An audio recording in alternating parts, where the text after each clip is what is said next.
comprends que notre Dieu, il nous a dit, nous aussi nous sommes heureux parce que nous l'adorons. Pendant l'adoration, il y a des chaînes qui se brisent. Il y a la malédiction qui quitte ta vie.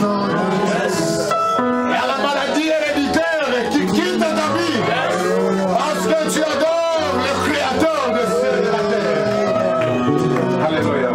Passons nos temps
à Seigneur vous bénisse. Amen.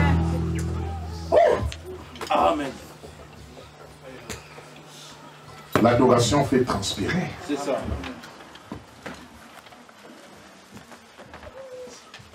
Est-ce que qui est béni? Amen. Yes. Amen. Il y a d'autres personnes, quand on adorait, ils ne se sentent pas. Vous savez, on peut rester 5 heures.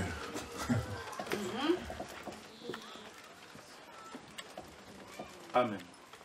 Et on ne change pas des chansons. On choisit une chanson qu'on peut adorer le Seigneur pendant 5 heures. Amen. Ce n'est pas à force de changer les chansons que les gens adorent, non. C'est à force d'entrer. D'entrer dans l'adoration. Il ne faut pas jouer avec l'adoration. Hein? Parce que si toi tu n'as pas vu, moi j'ai vu.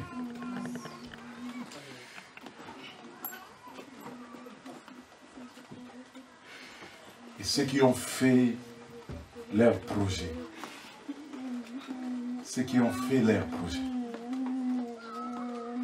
ils ont compris que le dimanche, moi j'étais venu pour adorer le Seigneur. Demande aux sorciers, les sorciers vont te dire.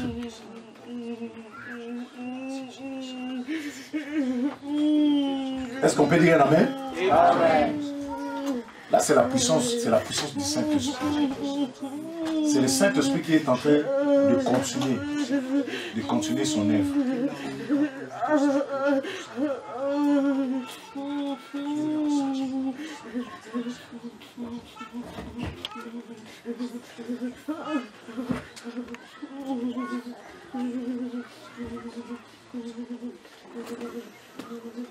prendre nos Bibles.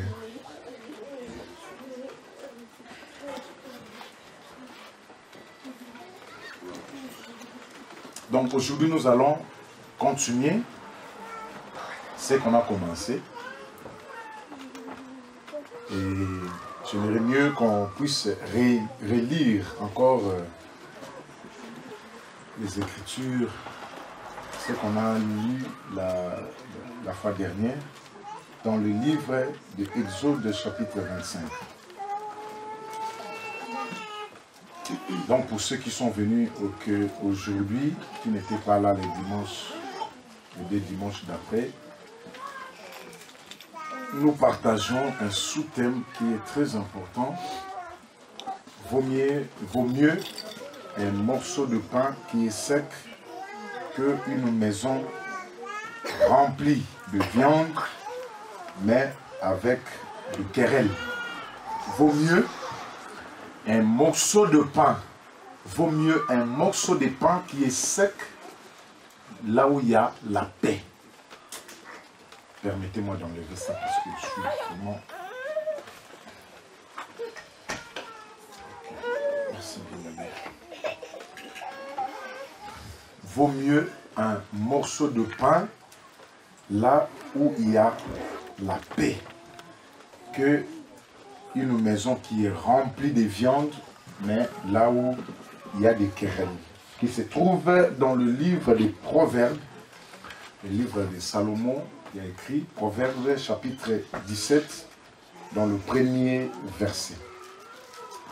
Et notre thème, grand thème de l'année, c'est faites, laisse partir mon peuple. C'est le thème de l'année. Donc ça veut dire que le Seigneur a besoin que nous sortons. Nous devons sortir pour aller adorer Dieu. La personne qui n'est pas encore sortie, qui n'est pas encore affranchie. Quand nous parlons de sortir, ça veut dire qu'il faut qu'un chrétien soit affranchi pour qu'il soit libre d'adorer son Dieu. Quand on n'est pas affranchi dans beaucoup de choses, on ne sera pas libre d'adorer le Seigneur. C'est pourquoi Jésus-Christ a dit, si le Fils vous affranchit, vous serez réellement libre. Et cette liberté, c'est la liberté que le Seigneur nous donne, c'est pour que nous soyons vraiment dans la totalité d'adorer le Seigneur. C'est pourquoi tu vas remarquer que beaucoup de chrétiens aujourd'hui, ils sont des chrétiens, ils s'appellent des chrétiens, mais ils ne vivent pas cette vie de christianisme, de Christ dans leur vie. Pourquoi? Parce qu'il y a beaucoup de choses qui les retiennent encore et qui les empêchent de mieux comprendre Dieu et de mieux adorer ce Dieu. Voilà la raison pour laquelle, en Égypte, les enfants d'Israël, ils étaient des esclaves. Ils étaient des esclaves, malgré qu'ils n'étaient pas partis comme des esclaves, mais après des générations de pharaons, il y a un pharaon qui est venu, qui a oublié tous les bienfaits de leurs frères. C'est pourquoi ils ont commencé à maltraiter les enfants d'Israël comme des esclaves en Égypte. Et voilà que pendant ces temps-là, Israël n'adorait pas Dieu. Parce qu'il était dans l'esclavagisme. Il a fallu que Israël crie, commence à crier à un Dieu, le Dieu qui a rencontré leur père. Pour que ces dieux-là puissent les délivrer Israël, afin que Israël soit dans la liberté maintenant pour adorer les dieux de leur père. C'est la raison pour laquelle que Dieu va choisir un homme, Moïse. Et Moïse, Dieu va lui confier une mission.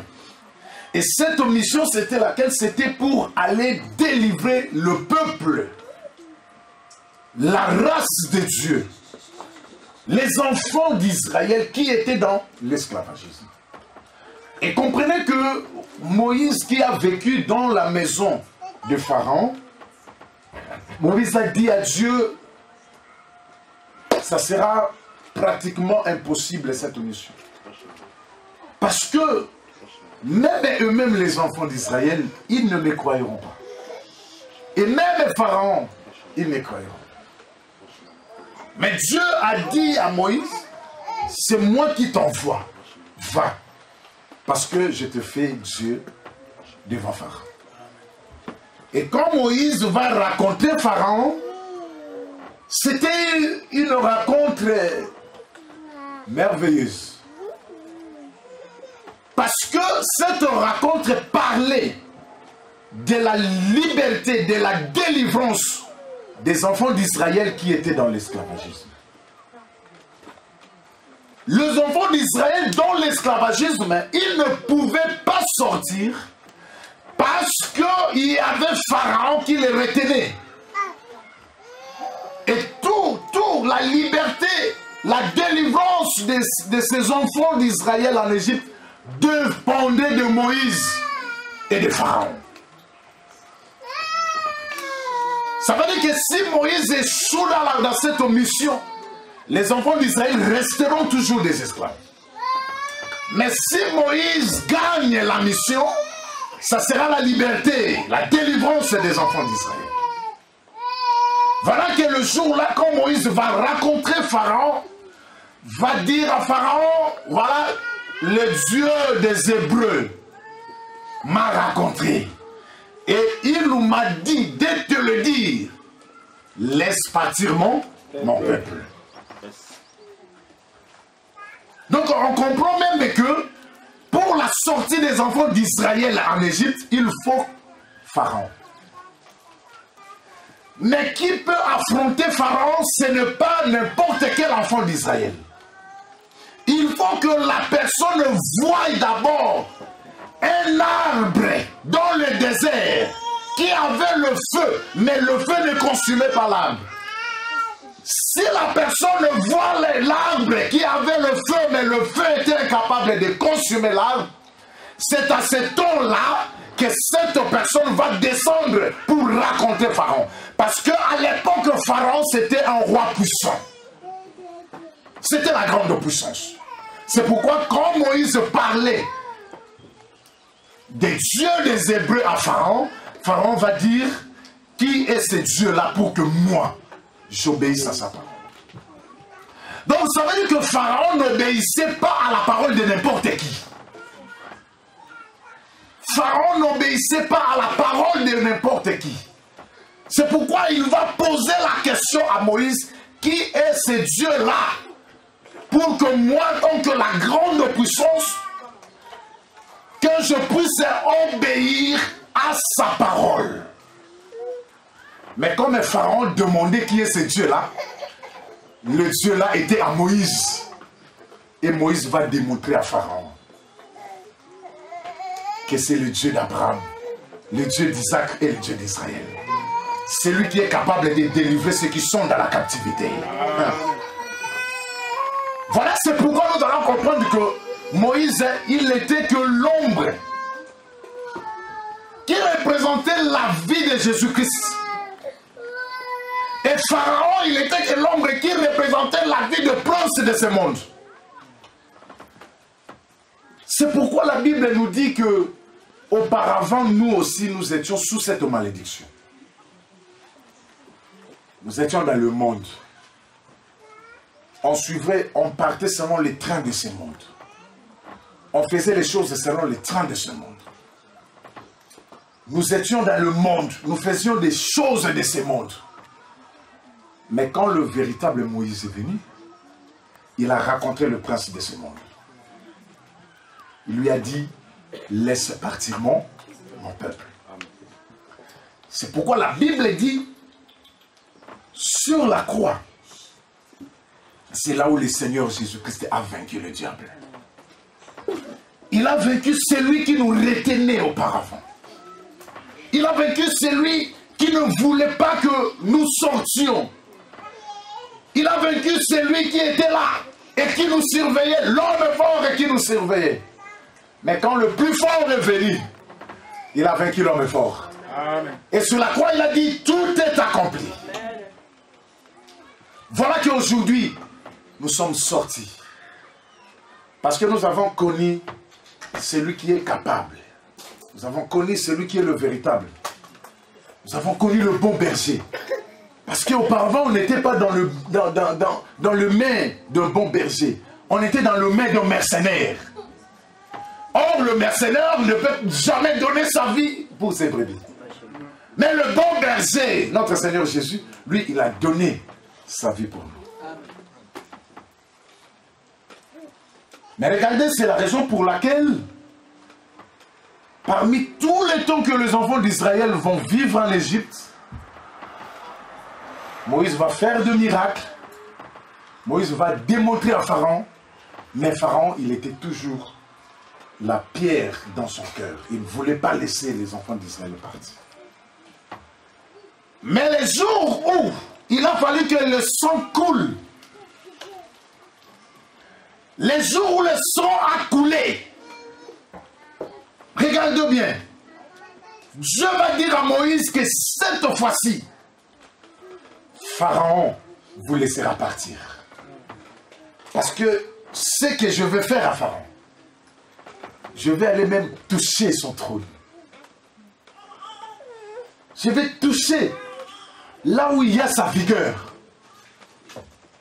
Parce que comprenez bien que Pharaon, il avait un fils qui était héritier. Et ce fils-là qui espérait, après la mort de son père, de prendre le pouvoir, de devenir un roi. Parce que la force, est-ce que vous comprenez, la force du père, c'est le premier-né.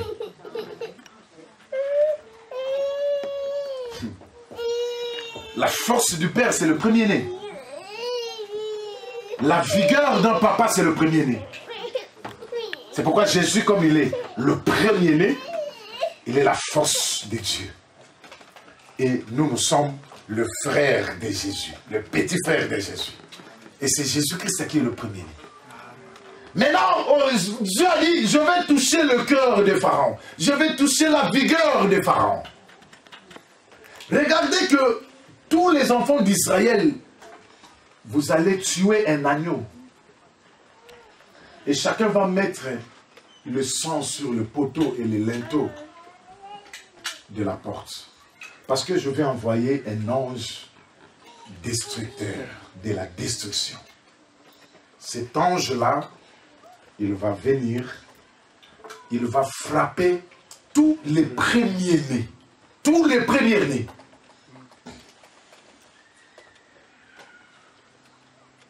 Même les bétails. Même les hommes. Même Pharaon le roi. L'ange, il est plus fort que Pharaon. Cet ange, il est plus fort que Pharaon. Et lui, il va frapper tous les premiers-nés. Mais écoutez, enfants d'Israël, pour que la mort ne soit pas manifestée en vous, il vous faut le sang. Mais pas n'importe quel sang. Le sang d'un agneau qui sera âgé d'1 an. Donc nous comprenons que cet agneau, c'est le Seigneur Jésus-Christ. Il était l'image de notre Seigneur Jésus-Christ. Mais comprenez une chose, et que le mystère de Dieu, ce que les enfants d'Israël ont connu, les Égyptiens ne l'ont point connu. C'est pourquoi que l'ange de la destruction, il va venir taper, frapper la mort à toute la famille, toute la maison, là où il n'y aura pas le sang. Mais la Bible dit que là où il y a le sang de l'agneau âgé d'1 an, l'ange de la destruction passera dessus. il n'a pas droit d'entrer et de frapper parce que la mort a été déjà constatée. Parce que la mort a été déjà proclamée. Et cette mort-là, c'était la mort d'un agneau. Est-ce que vous comprenez? C'était la mort d'un agneau. Cette mort-là préserve, donc il garde la vie de tous les premiers-nés parce que lui-même, il a déjà donné sa vie pour eux. Mais ce mystère-là, les Égyptiens ne connaissaient pas ça. Et toutes ces choses, quand Dieu va parler à Moïse, Moïse va dire aux enfants d'Israël, mais les Égyptiens, ils n'étaient pas au courant.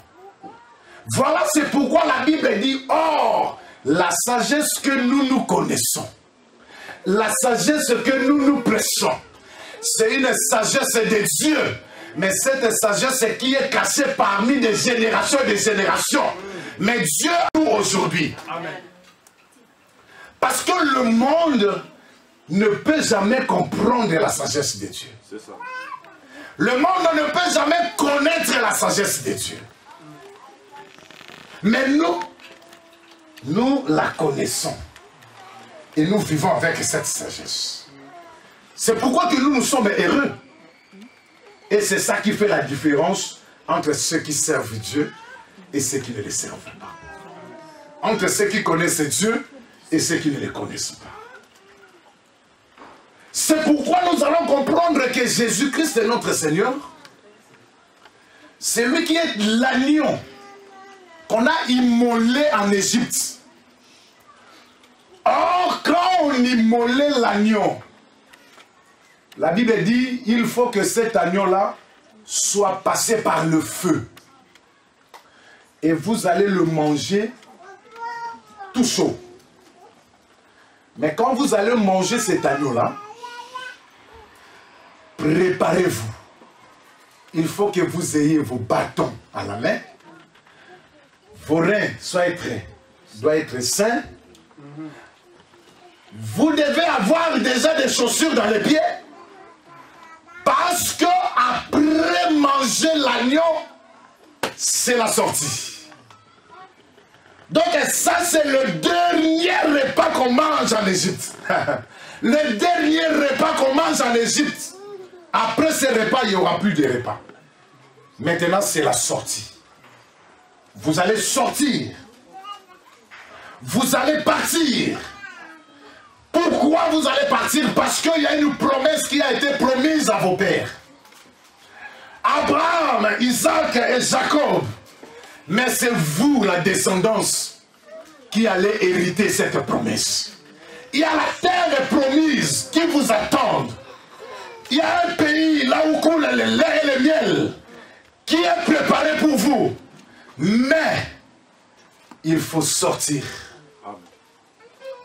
Sortir de l'esclavagisme.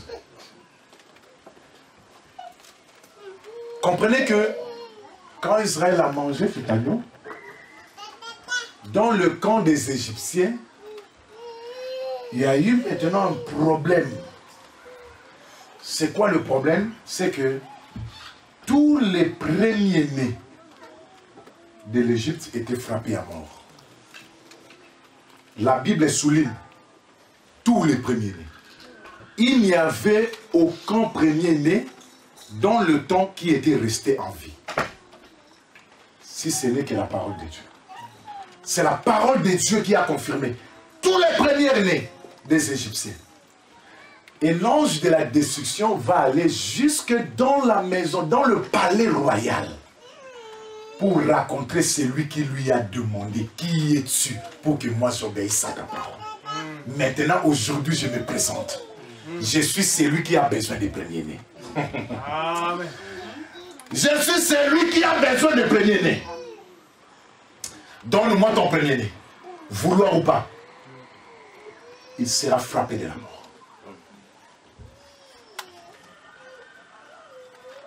Vous comprenez que la Bible dit on ne se moque pas de Dieu. Notre Dieu, le Dieu que nous connaissons, le Dieu que nous servons, le Père de notre Seigneur Jésus-Christ, il est vivant et il est vaillant. Amen. Il ne recule jamais devant quoi que ce soit et devant qui que ce soit. Il se présente au moment où il veut faire son intervention. C'est nous qui craignons aujourd'hui. C'est nous qui avons toujours peur. C'est nous qui crions, Seigneur, pourquoi m'as-tu abandonné? Seigneur, pourquoi mon problème? Ça fait longtemps que... Seigneur, tu ne vois pas que le temps passe. Seigneur, je n'ai pas d'enfant. Jusqu'à quand? Tu ne vois pas que je devienne déjà vieux. Seigneur, jusqu'à quand le mariage? Tu ne vois pas? Il y a des cheveux blonds qui viennent. Seigneur, Seigneur. Mais la Bible dit, il n'y a aucune chose qui est impossible devant notre Seigneur. Il est capable de faire les choses que toi tu as vu que le temps est déjà passé, mais lui il le fait par son temps. Parce que les calculs de Dieu ne sont pas les calculs des hommes. Les voies de Dieu ne sont pas les voies des hommes. Et l'homme pense et calcule selon ses pensées, mais Dieu aussi voit les choses selon sa divinité. Et parfois, on manque même du courage. On manque cette foi-là. On veut abandonner la foi parce que les choses de ce monde nous tourmentent. On veut abandonner la foi parce que nous avons essayé de combattre, mais toujours ça ne marche pas.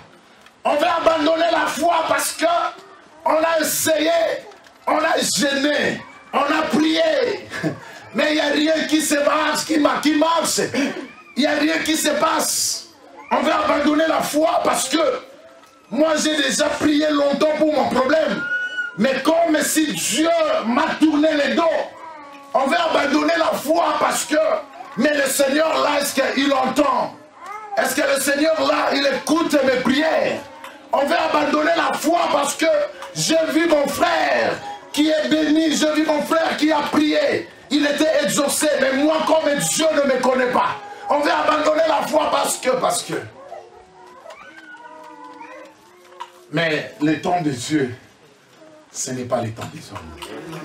Dis un amen. Amen.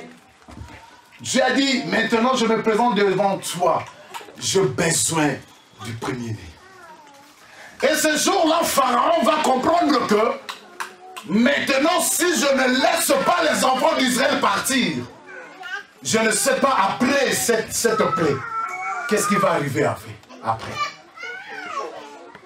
Quand Dieu a touché la vigueur de Pharaon, c'est à ce temps-là que Pharaon va appeler Moïse. Il a dit, Moïse, sortez, allez.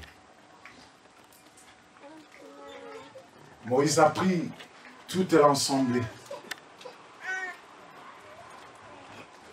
Vous comprenez que la Bible dit, même eux-mêmes les Égyptiens, ils pressaient les enfants d'Israël de partir. Dans la précipitation là, ils donnaient même des choses aux enfants d'Israël. Tout cela pour qu'ils partent. Parce que c'est assez. Ah, on a beaucoup souffert. On ne sait pas maintenant, c'est le temps de Dieu. Partez, allez. Allez, sortez. Allez adorer votre Dieu. Partez, allez. Allez louer votre Dieu. Partez, allez prendre possession de votre terre. Nous ne voulons plus de vous ici. Regardez que les enfants d'Israël vont sortir avec tout ce qui appartenait à eux. Mais ils vont sortir pour aller adorer le Seigneur. Ils vont sortir pour aller prendre la terre promise. La terre que Dieu avait promis à leur père. C'est pourquoi vous allez comprendre que durant leur marche, arriver dans le désert, parce que là, ils voulaient partir par le chemin le plus court. Et Dieu va dire aux enfants d'Israël, à Moïse, Moïse, ce n'est pas le chemin. Vous allez partir par le chemin que moi, Dieu, je vais vous montrer de partir. Ce n'est pas par le chemin que vous connaissez, mais par le chemin que moi, je connais. Amen. C'est pourquoi Dieu va amener les enfants d'Israël par le chemin du désert. Vous comprenez bien que quand les enfants d'Israël sont arrivés devant la mer Rouge, il n'y avait aucune solution pour partir, pour traverser.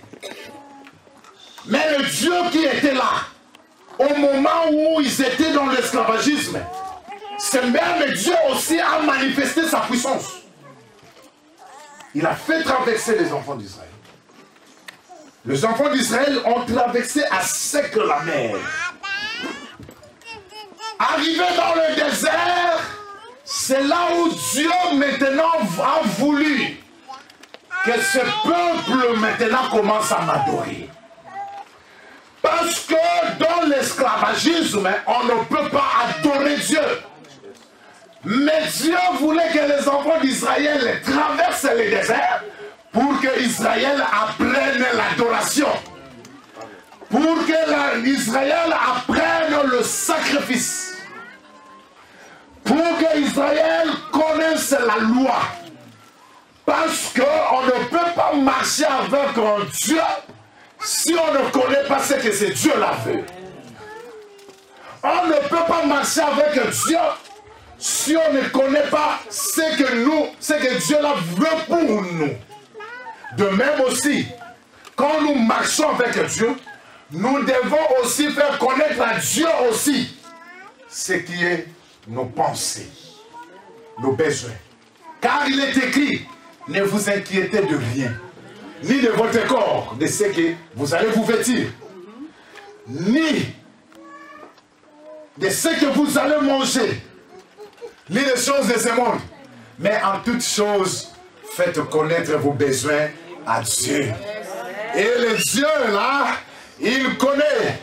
Parce qu'il est écrit, demandez. Et tout ce que vous allez demander en mon nom, là c'est Jésus qui le dit, tout ce que vous allez demander en mon nom, je le ferai, afin que votre joie soit parfaite.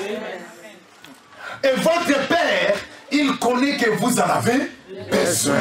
Ah, il connaît que nous en avons besoin. Regardez, déjà Dieu sait que j'ai aimé un homme qui a dit, est-ce que si tu veux donner quelque chose à ton enfant, tu dois dire à ton enfant de faire 7 tours de ta maison? Est-ce que si tu veux donner quelque chose à ton enfant, mon frère, est-ce que tu vas dire à Livni, fais aller-retour 10 fois dans la chambre, salon, après je te donne à manger? Donc ça veut dire que c'est son droit. Toi, tu sais qu'elle a besoin de manger. C'est nos droits parce que le Seigneur sait que nous en avons besoin. C'est pourquoi Jésus a dit, ne nous inquiétons de rien. Ne nous inquiétons de rien. L'inquiétude, c'est ça qui engendre après l'envie. L'inquiétude, c'est ça qui engendre après des querelles. Parce que quand on s'inquiète et qu'on voit un frère qui est à côté de toi qui l'a là, on commence à envier maintenant. Et quand on envie, après ça va engendrer ce qu'on appelle le péché. Et le péché étant consommé, ça engendre la mort. Voilà, c'est pourquoi Jésus savait ces choses. Il nous a promis en disant, notre Père, il sait que nous en avons besoin, mais ne vous inquiétez de rien. Mais dans toutes les choses, vous devez prier. Vous devez faire connaître vos besoins à Dieu. Et la paix de Dieu, quand tu fais connaître tes besoins à Dieu, il y a la paix de Dieu qui vient, qui s'installe maintenant. Amen. C'est pourquoi même Lazare, qui n'avait pas beaucoup, mais il n'était pas malheureux. Il n'était pas malheureux. Les jours où on s'est rencontré avec l'homme riche, l'homme riche l'a regardé, l'a dit, mais ça c'est Lazare, non? Père Abraham, tu ne peux pas dire à Lazare de mettre même son doigt dans l'eau. Voilà le malheureux, c'est lui. Il demande même une goutte d'eau. Est-ce que Lazare ne peut pas tremper son doigt dans l'eau pour me donner ne fût-ce qu'une goutte d'eau? Mais sur la terre, les gens voyaient Lazare qui se contentait des miettes qui descendaient de la table de l'homme riche. Dis un amen. C'est pourquoi Salomon nous a dit, pour nous vaut mieux d'avoir un peu, mais quand on est dans la tranquillité. Quand mon cœur, il est tranquille, quand je suis dans la paix, mais je le peux, que d'avoir beaucoup, mais quand je ne suis pas dans la paix, quand il n'y a pas la paix, vaut mieux se contenter de ta femme, mon frère. Même si les gens regardent ta femme et disent que tu n'as pas une belle femme, mais vaut mieux se contenter de ta femme. Parce que pour toi, elle est belle. Parce que ta femme, elle est soumise à toi. Que d'aller chercher, hein? Après tu commences à pleurer dans la maison. Vaut mieux d'avoir un mari qui n'a pas l'argent physique, mais qui craint Dieu. Vaut mieux d'avoir un mari qui n'est pas influent dans ce monde, mais qui connaît le Seigneur. Amen. Parce qu'avant de dormir, amen, il va t'appeler, ma chérie, tu ne peux pas venir compris. Amen. Que d'aller chercher celui qui a beaucoup d'argent, après, hein, il te fait comme ça. Tu pleures. Amen. Tu montres qu'au lit seul, il n'est pas là. Il n'est pas aussi là aujourd'hui. Tu pleures. Dis un amen. Amen. Parfois, on se tourmente dans des choses de ce monde. Parfois, on aime des choses parce que c'est influent de ce monde. Parfois, on aime des choses parce que c'est bien pour ce monde. Parfois, on aime... Mais Salomon qui avait beaucoup, qui avait tout, il a regardé, il a dit non. Le bonheur, il est là au moment qu'on a le peu, mais avec la tranquillité. Le bonheur est là quand on n'a rien, mais on est dans la joie. Le bonheur est là quand on s'aime.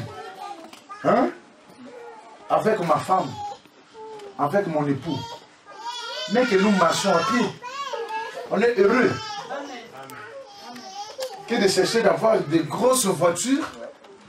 Et puis la nuit, vous faites des cérémonies parce que vous avez des voitures. Est-ce que vous comprenez? Parce qu'il y a des gens qui ont voulu en avoir beaucoup et ils se sont égarés.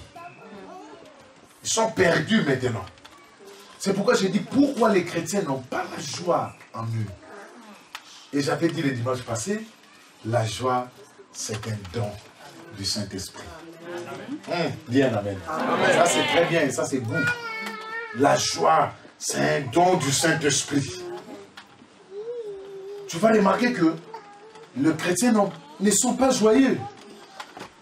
Pourquoi ils ne sont pas joyeux? Parce qu'ils ne connaissent pas la grâce qui est en eux. Ils ne connaissent pas, ils n'expérimentent pas la grâce qui est en eux.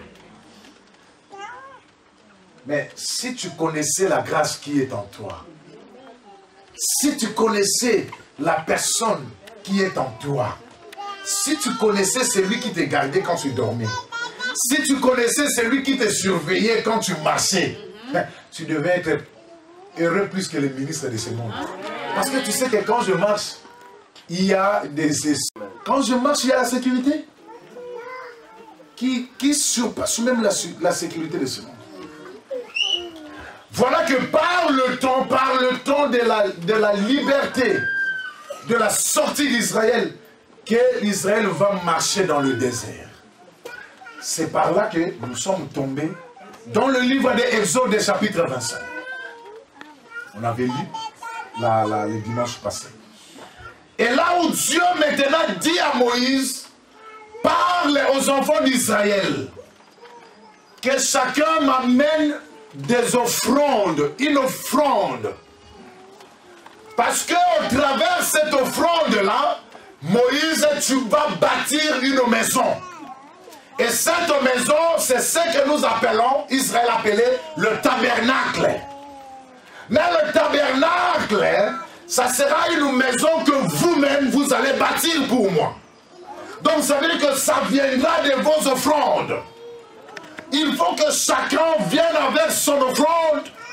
Et Moïse, tu vas prendre cette offrande et tu vas me construire une maison. Et Dieu a dit, parce que moi je veux séjourner avec mon peuple. Je vais rester maintenant avec mon peuple d'Israël.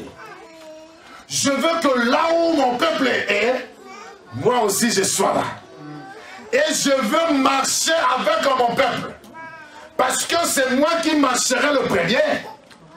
Et les enfants d'Israël vont me suivre derrière. Parce que le chemin là du désert, vous ne les connaissez pas. Il n'y a que moi qui connais les chemins. Mais vous, vous ne les connaissez pas encore ces chemins. C'est pourquoi vous allez me bâtir un temple. Vous allez me bâtir une maison.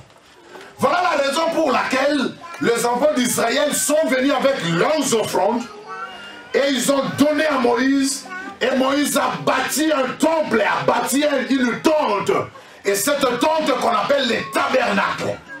Donc le tabernacle, c'était le lieu de rencontre entre les enfants d'Israël et Dieu. C'était une maison que Dieu racontait son peuple. C'était là où Dieu recevait maintenant l'offrande de son peuple. Or, cette offrande-là, c'est ce qui est la prière, l'adoration des justes aujourd'hui. Écoutez bien, c'est l'endroit, le bon endroit, là où on rentre directement en contact avec le Seigneur. C'est l'adoration. C'est le bon moment, là où je profite de dire de belles paroles à mon Seigneur, à celui qui m'a créé.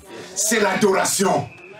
C'est pourquoi quand on est dans le temps de l'adoration, quand je vois les gens qui sont distraits, je dis Seigneur, ils ne connaissent pas. Au moment de l'adoration, les gens s'oublient. Au moment de l'adoration, les grades tombent. Au moment de l'adoration, le pouvoir tombe. Au moment de l'adoration, les gens voient qu'ils sont rien. Ils sont rien. Il n'y a qu'un seul Dieu qui règne, notre Seigneur Jésus. Et moi je m'approche, je dis Seigneur, je suis rien Seigneur devant toi. Mais il n'y a que toi Seigneur qui est élevé au-dessus de toutes choses. Au moment de l'adoration, les gens s'oublient. Gloire au Seigneur. Moi quand je vois ces choses, je dis Seigneur, jusqu'à quand? Vous savez parfois, tu avais les intentions, la volonté, l'envie là qui venait de toi d'adorer. Mais quand tu vois les gens qui sont tout autour de toi ne connaissent pas l'adoration, ça te décourage. Tu te dis, ah Seigneur. Mais si je voyais mon frère adorer, si je voyais ma soeur adorer, moi aussi je devais entrer. Mais regarde, les gens ne comprennent pas. C'est le seul moment. C'est le seul moment. Regardez, vous allez voir, dans cette tente, les tabernacles, il y avait 3 phases ou 3 parties. La partie qu'on appelait les parvis, la partie qu'on appelait le lieu saint, et une autre partie qu'on appelait le Saint des Saints. Donc là, nous allons continuer après. Mais je voulais te dire, Dieu va dire à Moïse, et que mon peuple, s'il veut faire une offrande, il faut qu'il amène cette offrande au sacrificateur. Parce que la maison que vous allez bâtir, c'est la maison que moi je vais habiter. Et c'est le lieu que je veux commencer à raconter mon peuple. Et toute offrande, pour venir à l'Éternel, il faut que ça passe par les sacrificateurs. Voilà, Israël a compris que c'est par le sommet du désert qu'il va maintenant raconter ce Dieu-là. Or, en Égypte, Israël n'avait pas raconté ce Dieu-là. En Égypte, ils étaient des esclaves. Mais quand il est venu par le chemin du désert pour aller conquérir le pays de leurs parents, c'est par le chemin d'Israël qu'Israël a commencé à apprendre l'adoration, à apprendre les sacrifices, à apprendre la vie de rencontrer leur Dieu. Est-ce que vous comprenez? Je voulais te dire, il y a des moments que le Seigneur peut permettre dans ta vie. Ce moment-là, même si c'est des mauvais moments, mais le Seigneur le permet pour que toi tu racontes le Seigneur. Pour que tu apprennes d'autres choses pendant ces temps-là. Est-ce que vous comprenez? Donc tous les moments ne peuvent pas être seulement roses dans nos vies. Mais le Seigneur peut permettre aussi des moments difficiles. C'est pourquoi la Bible dit, dans toutes les circonstances, nous devons seulement glorifier le Seigneur. Il peut y avoir des moments difficiles, mais ce moment-là, le Seigneur veut nous apprendre quelque chose de meilleur.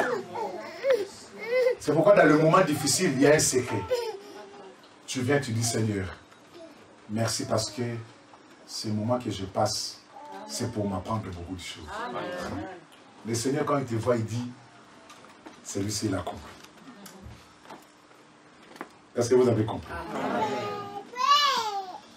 Voilà que la maison qu'on appelle la maison de viande, c'était le temps que Israël offrait à l'Éternel que des sacrifices de taureaux, des sacrifices de béliers, des pigeons. Il offrait qu'à l'Éternel, c'était la maison de viande. C'est pourquoi cette maison-là, Dieu va dire, par la bouche de prophète, il va dire, le pain qui est sec, c'est préférable à une maison qui a plein de viande. Or, cette maison, c'était le temps de la loi. Parce que là, c'était la loi. Personne, pour que tes péchés soient pardonnés, tu es obligé de chercher un animal. Amener cet animal devant le sacrificateur. Et Dieu a dit, il y a encore à Lévitique, le Seigneur a dit, personne ne peut offrir à l'Éternel un sacrifice si ce n'est que par le chemin des sacrificateurs. Donc tout ce que nous pouvons, vous pouvez faire Israël, vous êtes obligés d'aller chez les sacrificateurs. C'est pourquoi aujourd'hui nos frères catholiques, ils ont dit, pour confesser tes péchés, il faut voir un prêtre. Tu viens chez le prêtre, tu confesses tes péchés, tu dis prêtre, j'ai péché. Mais il y a un frère qui a dit ce n'est pas vrai. Si tu as tué son frère, tu dis, prêtre, excusez-moi, j'ai péché parce que j'avais tué ton frère. Il va te pardonner. Non. Il te pardonne parce que tu dis que j'ai volé la chose de quelqu'un d'autre. Oui. Si tu as volé sa femme, tu dis, prêtre, j'ai volé ta femme, mais est-ce qu'il va te pardonner? Bon, les prêtres n'ont pas dit. Donc vous comprenez que c'est Israël qui faisait les sacrifices de la viande à l'Éternel. Et tout sacrifice, les sacrificateurs vont le passer par le feu. Et c'est les sacrificateurs qui mangeaient la chair. Ils mangeaient la chair. Ils se contentaient de la chair. Le sacrifice des enfants d'Israël. C'est ça ce que Salomon dit, la maison de la viande. Or, c'était une loi. En quelque sorte, Salomon voulait nous dire, le temps de la loi, le temps d'Israël, ce n'est plus préférable aujourd'hui. Parce qu'aujourd'hui, nous sommes dans un autre temps. Et c'est le temps du pain qui est sec, qui est mieux et préférable par rapport au temps de la loi. Au temps où Israël amenait les sacrifices chez les sacrificateurs. Parce qu'il a fallu que toutes ces choses-là soient accomplies par le pain qui était sec. Or, le pain qui était sec, c'est la vie de notre Seigneur Jésus-Christ. C'est pourquoi vous allez comprendre que le Seigneur lui-même, le jour-là, il a dit, si vous ne mangez pas mon corps, vous n'ayez pas la vie éternelle. Amen. Les disciples ont dit, ça c'est dur pour nous, on ne peut pas supporter ça. Et ils ont fui. Mais quand les autres sont restés, Jésus a demandé aux autres, vous, pourquoi vous ne partez pas? Pierre a dit, à qui irons-nous? Parce que nous savons que c'est toi qui as les paroles de la vie éternelle. Les paroles de la vie éternelle. C'est toi qui es la vie éternelle. À qui irons-nous encore? Donc ça veut dire que le temps là de la viande, C'était le temps que Dieu va donner la loi. Il va donner la loi aux enfants d'Israël. Il va dire, quelqu'un s'il a péché, il va prendre un agneau. Il va aller chez le sacrificateur, il va donner cet agneau, il va confesser ses péchés et les sacrificateurs vont tuer cet agneau-là. Les sacrificateurs qui représentaient la vie sacerdotale dans le temps d'Israël, ils vont manger la chair. Donc tout cela, c'était le temps où Israël était dans la loi. Or maintenant, nous ne sommes plus sous la loi. La Bible dit, la loi est venue par le temps de Moïse, mais maintenant, la grâce et la vérité est venue par notre Seigneur Jésus. C'est pourquoi je veux que tu sois libéré de toutes les lois. Il faut que tu sois libéré de toutes les lois. Oh, dans notre famille. Dans notre famille, c'est toujours comme ça. Dans notre famille, on souffre toujours de cette maladie. Si dans votre famille, vous souffrez toujours de cette maladie, mais toi, tu n'es plus dans les temps de la loi. Il n'y a aucune chose qui peut te condamner. Amen. Est-ce qu'on peut prier le Seigneur? Levons-nous, nous allons prier. On a déjà adoré. Nous allons prier notre Dieu. Lève-toi. Tu as changé ma vie. Oh Seigneur, je t'en remercie. Une fois, Seigneur. Oh Seigneur. Tu commences déjà à prier. Prie ton Dieu, alléluia.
Ta parole nous a libérés. La Bible dit, si le Fils vous a franchi, vous serez réellement libérés. Au travers de cette parole, Seigneur, laisse que nous soyons libérés, affranchis. Oh, cher Saint-Esprit, continue ton ministère dans nos cœurs. Dans le nom de Jésus. Notre Seigneur et Sauveur. Que nous avons ici. Merci Seigneur Jésus-Christ. Merci Seigneur Jésus. Amen. Donc, on est arrivé presque à la fin. Nous allons nous asseoir. Prépare déjà l'offrande. Nous allons mettre les